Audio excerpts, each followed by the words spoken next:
Hi everybody, in this video I'm going to show the top 5 close focus wide angle images I got on a recent dive trip to Curacao. I'm also going to show 2 images that almost made it, but I made an error, and hopefully you can learn from my mistakes. Let's check it out.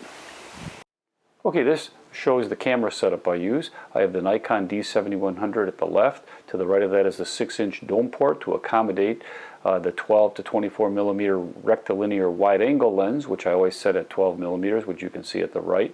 And in front you see the +4 diopter lens to accommodate, to allow very close focus of the near subject. For all the following images, my aperture was pretty small, between f10 and f11, to maintain high depth of field. The ISO was very low, between 100 and 200, to minimize noise as much as possible. And I used a kind of a fast shutter speed at 1/80th to 1/100th of a second, even though this was wide angle. The strobes stopped the action in the foreground, but I wanted a fast shutter speed to freeze any blur of the background as well.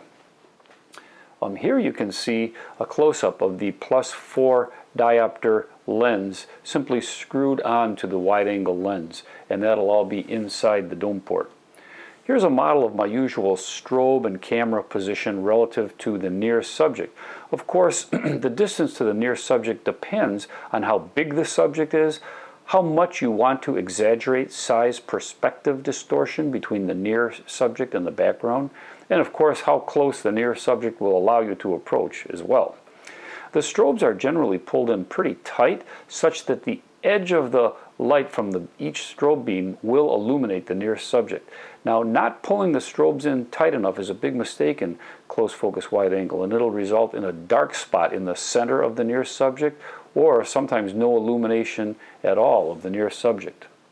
Here's another view of my camera setup, strobe position, and the near subject. The exact strobe position, of course, will vary depending on how close the near subject is. And remember, if you are switching to a vertical aspect ratio, make sure the lower strobe is not too close to the subject, or it'll be too bright. The lower part of the image will be too bright compared to the rest of the image. So let's get on to my top 5 close focus wide angle images of the trip. Okay. This shows a beautiful pillar coral and my dive buddy. I love the pillar coral, and the diver profile is pretty good, and everything's in pretty decent focus. Only part of the pillar coral is in the image, but I think that's okay. There's 2 problems with illumination. There's a shadow at the base of the coral, and there's a hot spot toward the top, but I still like the image. Nothing's perfect. In this image, I love the bright, brilliant orange sponge in the foreground, illuminated by both strobes. It's pretty evenly illuminated, and the diver and the reef in the background.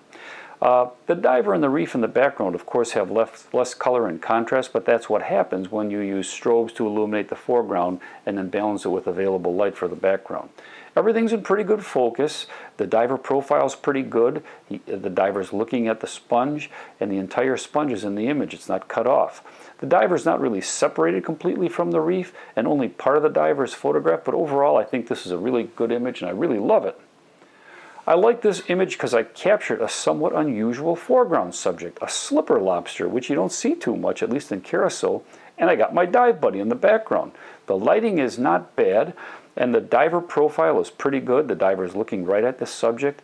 However, if you look carefully, the slipper lobster is not tack sharp. I didn't lock my focus properly on the subject before repositioning my camera to recompose the image. But I still like this image. I love this image. Good illumination of the foreground and background, good focus throughout, and the moray is tack sharp. The moray and the diver are facing me. I cut off part of the diver, but the diver's looking pretty good, kind of more at the camera than at the moray, but I love this image, one of my favorite.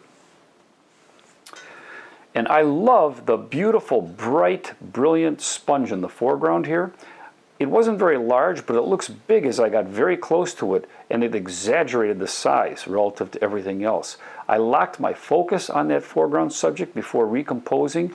My dive buddy is pretty clear since I have good depth of field with a wide-angle lens and a small aperture. The diver profile is not great, but the diver is separated from the reef and the subject. And I like the scattered small fishes too. This is probably my favorite close focus wide angle image of the entire trip. Well, here's my first problem image. I thought this sponge with the feather dusters on top would be really cool with the pier and the undersurface in the background.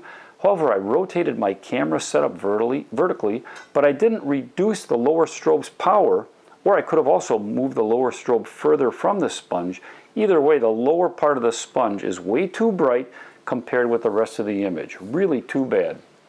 And here's my other problematic image. I loved the size perspective exaggeration here with the lionfish looking huge relative to my dive buddy behind it, and everything's in decent focus.